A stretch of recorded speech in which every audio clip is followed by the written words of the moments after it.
नमस्कार, आप देख रहे हैं इंडिया पब्लिक खबर और मैं हूं आपके साथ आकांक्षा।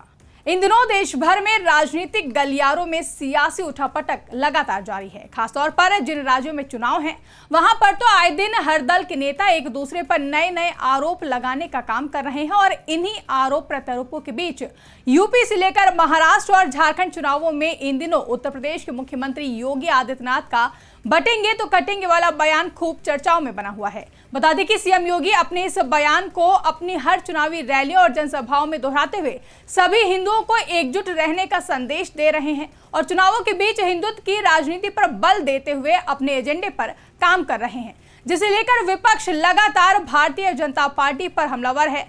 लेकिन लगने लगा है कि अब विपक्ष खुद बैकफुट पर आ गया है। दरअसल उत्तर प्रदेश के मुख्यमंत्री योगी आदित्यनाथ का पॉपुलर बयान बचेंगे तो कटेंगे विपक्ष पर भारी पड़ता हुआ दिखाई दे रहा है। महाराष्ट्र और झारखंड चुनाव में भाजपा के बटेंगे तो कटेंगे की काट कांग्रेस को खोजने से भी नहीं मिल रही है। यही वजह है कि अब कांग्रेस काउंटर करने की आड़ में पर्सनल अटैक पर उतर आई है और बटेंगे तो कटेंगे के जवाब में सीएम योगी की तुलना आतंकवादियों से कर दी है। और ये तुलना कांग्रेस के किसी छोटे नेता ने नहीं बल्कि खुद कांग्रेस के राष्ट्रीय अध्यक्ष मल्लिकार्जुन खड़गे ने की है, जिसे लेकर सियासी घमासान इस कदर मचा है कि अब कांग्रेस बैकफुट पर नजर आ रही है और भाजपा हमलावर हो गई है। देश की सबसे पुरानी पार्टी को अब झारखंड और महाराष्ट्र में सियासी नुकसान के संकेत दिखाई दे रहे हैं और ऐसा लग रहा है कि सीएम योगी को घेर कर मल्लिकार्जुन खड़गे ने कांग्रेस को ही मुश्किलों के घेरे में लाकर खड़ा कर दिया है। सबसे पहले आपको बता देते हैं कि सीएम योगी को लेकर मल्लिकार्जुन खड़गे ने क्या कहा। दरअसल रांची में एक चुनावी रैली को संबोधित करने के दौरान कांग्रेस के राष्ट्रीय अध्यक्ष मल्लिकार्जुन खड़गे ने सीएम योगी को उनके बटेंगे तो कटेंगे वाले बयान को लेकर घेरा और कहा कि एक सच्चा योगी बटेंगे तो कटेंगे जैसी भाषा का इस्तेमाल नहीं कर सकता। इस भाषा का इस्तेमाल आतंकवादी करते हैं। योगी मठ के प्रमुख हैं, भगवा यानी गेरुआ वस्त्र पहनते हैं, मगर उनका मानना है कि मुख में राम बगल में छुरी। इसके साथ ही खड़गे ने पूर्व कांग्रेस अध्यक्ष सोनिया गांधी का उदाहरण देते हुए कहा कि सोनिया गांधी जी ने राजीव गांधी के एक हत्यारे को माफ कर दिया, जबकि पार्टी नेता प्रियंका गांधी ने तो हत्यारे को गले भी लगा लिया, जिसे खड़गे ने कहा कि यही करुणा है।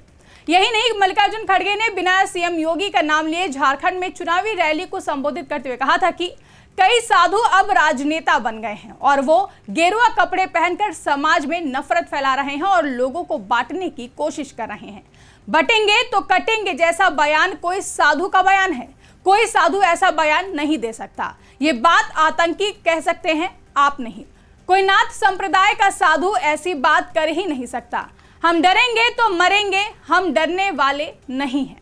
कथित तौर से खड़गे के इस बयान का सीधा मतलब ये निकाला जा रहा है कि कांग्रेस कह रही है कि गेरुआ और भगवा वस्त्र यानी कि साधु के कपड़े पहनने वाले ऐसा बयान नहीं देते हैं। बता दें कि मल्लिकार्जुन खड़गे ने केवल सीएम योगी पर ही हमला नहीं बोला, बल्कि खड़गे ने प्रधानमंत्री नरेंद्र मोदी और केंद्रीय गृह मंत्री अमित शाह से भी देश को खतरा बताया है। बीते दिनों मुंबई में खड़गे ने कहा था कि प्रधानमंत्री कहते हैं एक हैं तो सेफ हैं, जबकि भाजपा के बाकी नेता बटेंगे तो कटेंगे की बात करते हैं। आखिर यह धमकी किसको है? कोई दिक्कत है क्या?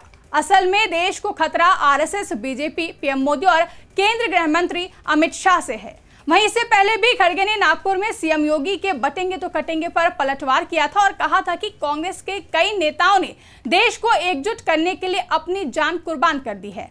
देश को एकजुट देखने वाले बांटने वाली बात नहीं करते हैं। लेकिन खड़गे के इन सभी बयानों के बाद अब सवाल यह है कि क्या मल्लिकार्जुन खड़गे ने कुछ नया कहा है?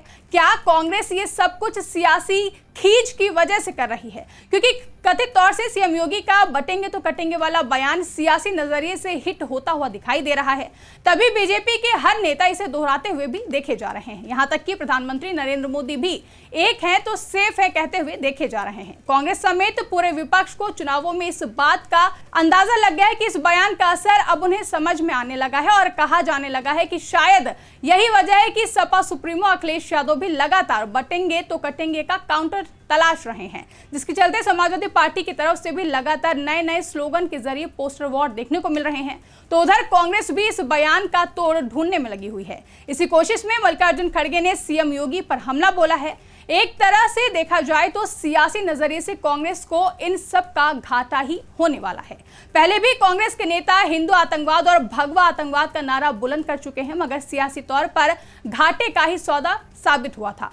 खड़गे से पहले कांग्रेस के दिग्विजय सिंह और पी चिदंबरम जैसे दिग्गज नेता हिंदू आतंकवाद और भगवा आतंकवाद की बात कर चुके हैं। हालांकि हम ज्यादा पुराने और गड़े मुद्दे नहीं उखाड़ेंगे, लेकिन हाल ही में खड़गे के दिए गए बयान पर बीजेपी अब हमलावर हो गई है और बीजेपी नेताओं के साथ ही खुद सीएम योगी ने भी खड़गे के बयान पर पलटवार करते हुए करारा हमला बोला है। सीएम योगी ने कहा कि मैं एक योगी हूं और एक योगी के लिए देश पहले होता है, लेकिन खड़गे जी आपके लिए कांग्रेस की तुष्टीकरण की नीति पहले है। दरअसल सीएम योगी महाराष्ट्र के अचलपुर में एक चुनावी सभा को संबोधित करने के लिए पहुंचे थे, जहां सीएम योगी ने कांग्रेस के राष्ट्रीय अध्यक्ष मल्लिकार्जुन खड़गे के बयान का जवाब देते हुए कहा कि मैं एक योगी हूं और एक योगी के लिए देश पहले होता है।